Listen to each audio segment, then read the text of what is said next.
Hey guys, in this video I'll be going over the radios for the F-14. First I'm going to show you how to set the preset frequencies. In the mission editor, click on your plane and click the pink button. And here you can adjust the frequencies for the different channels. If you want to change a frequency, you just type in the box. This top radio here, the 159, is the pilot's radio, and the 182 is the Rio's radio. First, let's go over the pilot's radio. The pilot's radio is on the left side here. Let's go over the controls. The volume switch is right here. This is the squelch switch. If you turn it off, you're going to hear some static noise, so I would just keep it on. This is the brightness switch. If you turn it all the way up, it tests all the segments, so make sure you don't turn it all the way on. This switch is for the different modes. If you have it in preset mode, you can use this knob here to go through your different preset channels. If you set it to manual, then you can use these switches to manually dial in a frequency. And if you set it to guard, then it will tune into the guard frequency. This is the power switch. There's 3 settings: off, main, and both.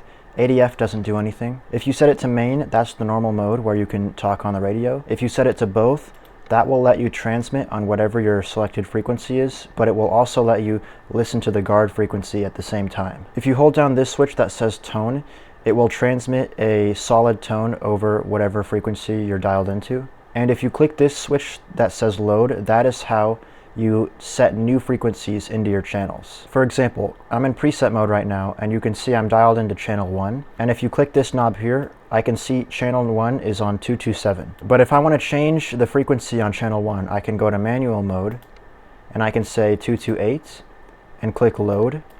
And when I go back to preset mode, now channel 1 is 228. The other controls the pilot has are these 2 displays right here. These show the channel or frequency of the pilot's radio and the Rio's radio. Right now it's in channel mode, but if I switch it to manual mode, then it will show the frequency I have dialed in. You can control the brightness right here, and you can press this button to test it. The other control the pilot has is this volume switch right here. This controls the volume for the Rio's radio. Now let's go over how to use the radio. If you want to use manual mode, you just set it to manual, and then you just dial in whatever frequency you want. If you want to use preset mode, you just set it to preset, and then you just select whatever channel you want. And if you don't remember which frequency is on which channel, you can either look at this right here, or you can open the kneeboard by holding right shift on your keyboard and clicking K. And then you can go to this page, and this shows the preset frequencies for the pilot's radio. Once you've selected your channel or frequency you want to talk on, there's 2 ways you can communicate. You can either communicate with this menu right here, which is how you interact with the different AIs in DCS, or you can communicate with the voice chat, but that only works in multiplayer.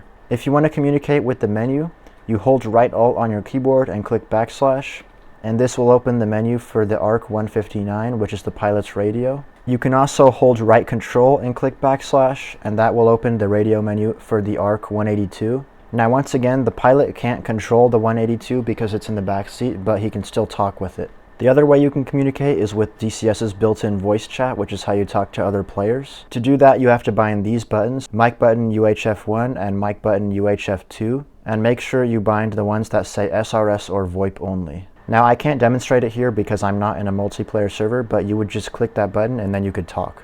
Now let's go over the Rio's radio. Click 2 on your keyboard to go to the back seat.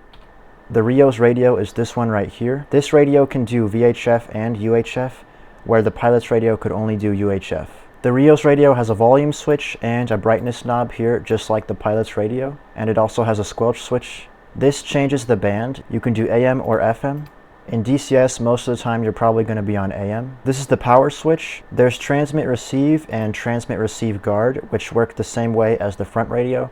Transmit receive is just the normal talking mode, and transmit receive guard lets you talk and also listen to the guard frequency at the same time.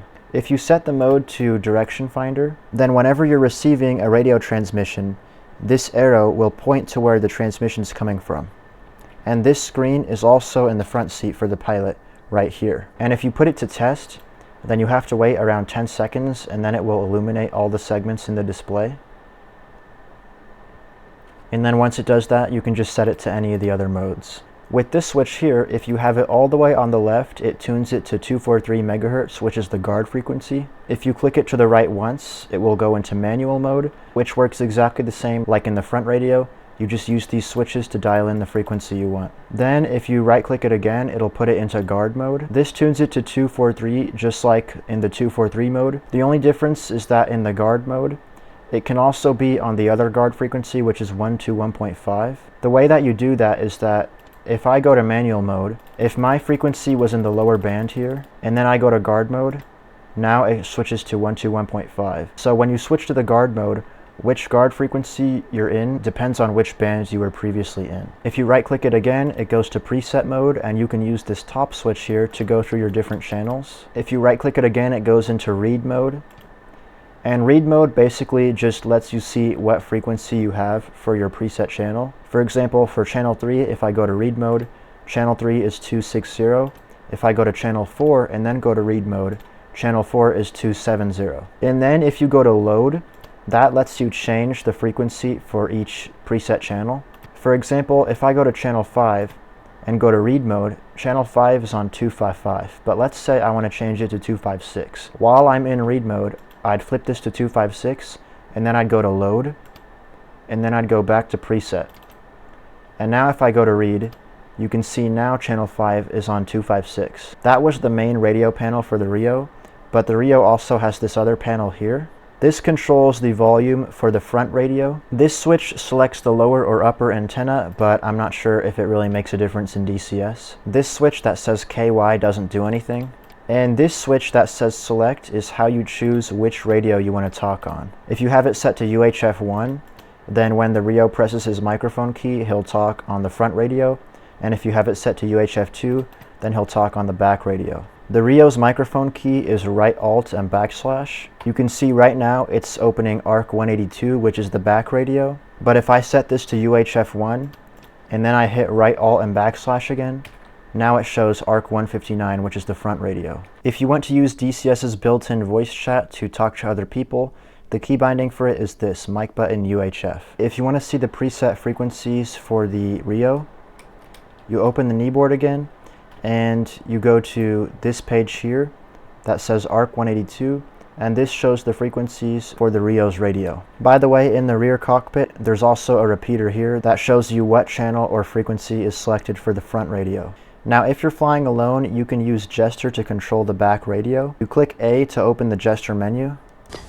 And just in case you don't know how to use Jester, if you're using a head tracker, you can look around to select the different options. But if you're not, you can hold left control on your keyboard and press the keys 1 through 8. So if you see this menu option that says ARC 182, this is for the Rio's radio.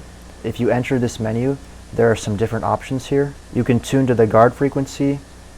You can tune a manual frequency. You can tune into the current selected channel. You can adjust a manual frequency or select a different channel. You can select the different modes. And these two here are probably the easiest options, Tune ATC and Tune TAC. If you go to Tune ATC, it'll show all the ATCs you can tune into. And if you go to Tune TAC, it'll show you aircraft carriers and different things like that. Now I'll go over the KY28. The KY28 is an encryptor for the radio. Here's the power switch. It has off, cipher, and delay. Cipher is the normal encryption mode, and if you click delay, then when you talk on the radio, there will be a delay before your radio starts transmitting. This is where you select which radio you want to encrypt. Radio 1 is for the front seat radio, radio 2 is for the Rio's radio, and relay doesn't do anything. Now when you put it into cipher, if you wait about 2 minutes, you're going to hear 3 beeps, and that means the encryptor is powered up. When the encryptor is turned on, when you transmit on the radio, you'll be able to hear a beep. This is the keybind to transmit on the radio with DCS's built-in voice chat. If I hold the keybind down, you should be able to hear a beep. Also, if you just open the menu with right alt and backslash, if you click it, you'll notice it's not opening anymore because you need to hold it to open that menu too. Now, if it's not working for you, make sure you have whatever radio you have selected here, make sure it's selected here too. If I have radio 1, I need to set this to UHF 1. Now inside this encryptor, there's a code. If you open your kneeboard and go back to this page, you can see the code loaded in. KY28 key is number 2 right now. And you can use right shift, right alt, and plus and minus to switch through the different keys. And you can also load them in from the menu by going to ground crew, KY28 encryption, and select the keys here. I'm not sure how exactly it works. I'm assuming you and your friends would have to be using the same key, but I'm really not sure how exactly it works. If you don't have a key loaded in, then when you turn it on, you're going to hear some beeping. So if I unload the key, it's kind of quiet, but you should be able to hear some continuous beeping. I'm going to load a key in, and now the beeping stopped. Also, if you open this cover and click this button, it will remove the key, so you shouldn't do that. The last thing to go over is the intercom, which is how the front seater and back seater talk to each other. Both seats have an intercom panel. The front seat has the intercom panel right here, and in the back seat it's right here, but they're both exactly the same. This adjusts the volume. This volume actually adjusts 3 different things. If you're playing with a real person in the back seat, this will adjust their volume. This also adjusts Jester's volume, and it adjusts the volume of the ground crew. This switch controls how you talk. If you have it on cold mic, then you need to click the push to talk button to talk. If you have it on hot mic, then you don't need to click it, you can just start talking. And if you have it on radio override, then when someone's talking on the intercom, it will cut out radio transmissions so you can hear the intercom. Another thing that's really important is that if your canopy is closed and you want to talk to the ground crew, you have to have it on hot mic. This switch selects the amplifier. There's a normal amplifier and a backup amplifier, and if you put it onto emergency, then it will use the amplifier in the other cockpit. For example, if I set it to emergency in the front seat, then it will be using the back seater's amplifier. One thing to keep in mind is that if you have it on emergency, you'll be able to hear audio from the other seats. For example, if I'm in the front seat and I select my sidewinders, and I'm going to hear the sidewinder tone. And if I'm in the back seat, I'm not going to hear the sidewinder tone. But if I set my amplifier to emergency, then I'm going to hear the front seater's sidewinder. And also, if you set it to emergency, it will cut out some of your own audio. For example, if you're using sidewinders in the front seat and you set your amplifier to emergency, then you won't be able to hear your own sidewinder tone anymore. If you want to talk on the intercom, you can open the intercom menu by holding right shift and clicking backslash. And if you're using voice chat in DCS, you can bind this button, mic button ICS, and it's the same for the back seat. Those were the radios in the F-14. Thanks for checking out this video, and I'll see you later.